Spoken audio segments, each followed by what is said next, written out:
नमस्कार छात्रों, मैं गौतम भाई अहिरे, सुमन हाई स्कूल नंबर 11 हिंदी विषय अध्यापक। आज मैं आपको कक्षा 9वीं हिंदी की प्रथम कविता आराधना इस कविता का अध्यापन करूंगा।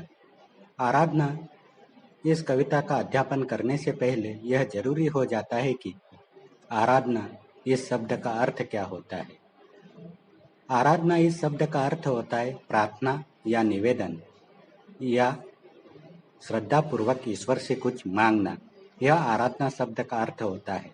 आराधना यह कविता मूलतः मराठी में लिखी गई है, जिसके कवि हैं वसंत बापट जी, जिनका जन्म सातारा के कराड़ नामक गांव में हुआ है। वे पेशे से प्राध्यापक रहे हैं। इनकी कविताओं में राष्ट्रीय भावना जागृत करने की शक्ति होती है। इस कविता के द्वारा कवि वसंत बापट जी ने यह संदेश हमें दिया है कि यह प्रार्थना की है कि सत्य शिव सुंदर की भावना के साथ मानवता का व्यवहार करना चाहिए, मानवता की उपासना जीवन भर करनी चाहिए और जीवन में सभी प्रकार के भेदभाव को खत्म करने की हमें कोशिश करनी चाहिए। सभी का भला हो, इस तरह का हमें जीवन में हर संभव कार्य करना चाहिए। दूसरों का दुख दूर करने की कोशिश हमें जीवन भर करनी चाहिए। दुनिया में समता, बंधुता और भाईचारा का निर्माण हो, इस तरह का कार्य करना चाहिए। यही प्रार्थना, यही आराधना इस कविता के द्वारा कवि ने की है। तो आज हम इस कविता की काव्य पंक्तियों का विस्तृत से स्पष्टीकरण करेंगे। पहली पंक्ति काव्य की, देह मंदिर चित्त मंदिर एक ही है प्रार्थना। देह का अर्थ होता है शरीर, चित्त का अर्थ होता है मन। कवि इस पहली पंक्ति के द्वारा यह कहना चाहते हैं कि तन और मन से, शरीर और मन से एक ही प्रार्थना करते हैं कि सत्य सुंदर मांगल्य की नित्य हो आराधना। क्या प्रार्थना करते हैं? जीवन में हमेशा हमें सत्य की राह पर चलना चाहिए, सत्य का साथ देना चाहिए। सुंदर, हमें जीवन में हमेशा सुंदर विचारों का पालन करना चाहिए, सुंदर विचारों को अपनाना चाहिए, सुंदर विचारों में ही हमें रहना चाहिए, सुंदर विचार के साथ कार्य करना चाहिए। मांगल्य की कामना करते हुए कवि यह समझाना चाहते हैं कि हमें हमेशा दूसरों का भला हो, दूसरों का हित हो, दूसरे का कल्याण हो, इस तरह का हमेशा, नित्य यानी हमेशा कार्य करना चाहिए। इस तरह प्रथम दो पंक्तियों का स्पष्टीकरण होता है। काव्य की अगली पंक्तियां, दुखियारों का दुख जाए यही है मन कामना। कवि कहते हैं कि कवि की मन कामना यानी मन की इच्छा क्या है?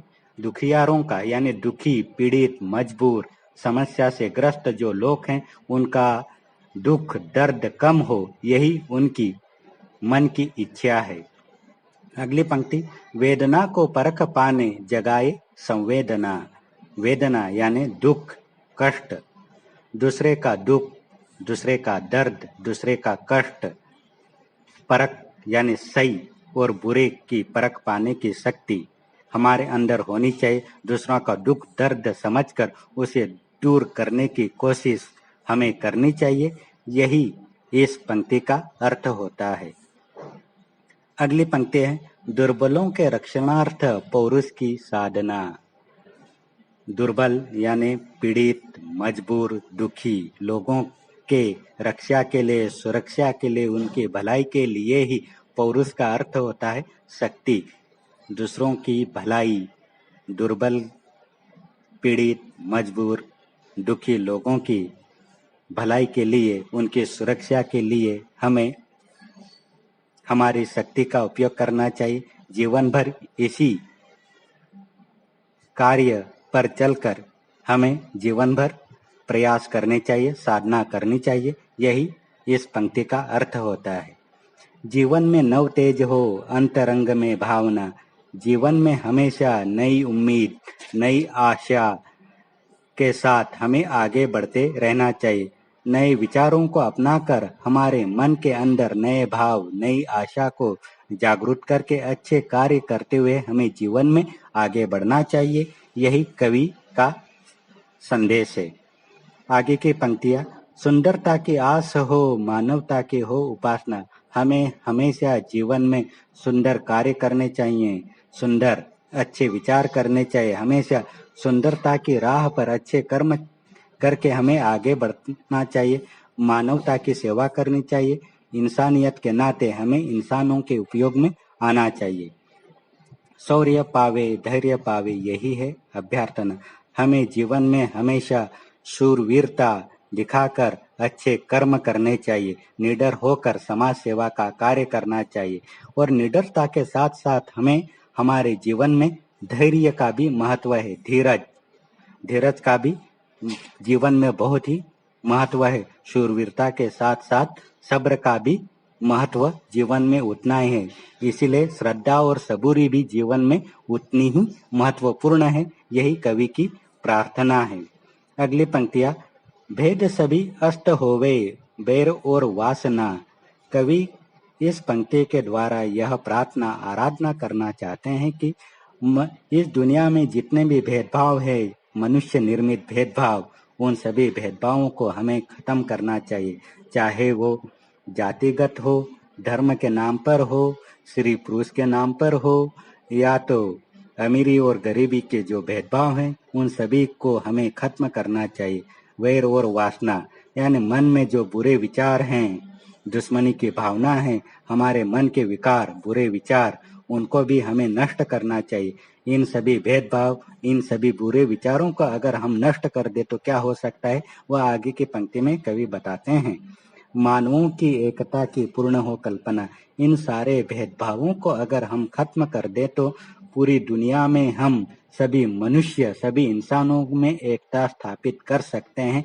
और जो आज हमें यह कल्पना लगती है, यह सारी कल्पना हमें अच्छे कर्म करके हम उस कल्पना को सच्चाई का रूप दे सकते हैं। सभी भेदभावों को खत्म करके, सभी बुरे विचारों को, सभी दुश्मनी भरी भावनाओं को खत्म करके मानव की एकता का पूर्ण रूप हम सच में साबित कर सकते हैं।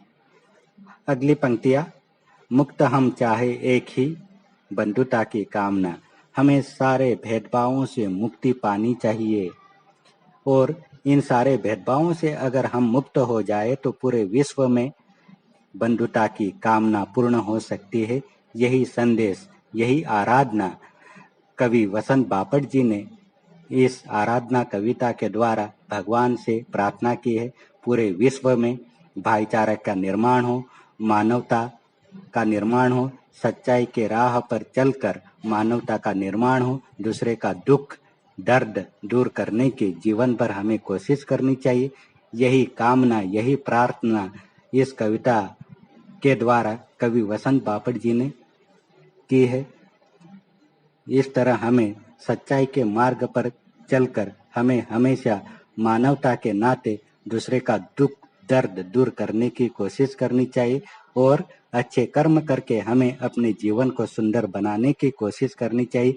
यही इस कविता का अर्थ है और मुझे उम्मीद है कि आप भी सच्चाई के राह पर चलकर अच्छे कर्म करके हम सभी अपने जीवन को उत्तम बना सकते हैं। धन्यवाद, शुक्रिया। और अंत में इस कविता के जो प्रश्न उत्तर हैं, उस प्रश्नों के उत्तर आपको लिखने हैं। इस कविता के जो शब्दार्थ हैं, उन शब्दार्थों का अर्थ आपको लिखना है और इस कविता को कंठस्थ करने हैं। फिर से मैं सभी को धन्यवाद देना चाहता हूँ। धन्यवाद। जय भारत।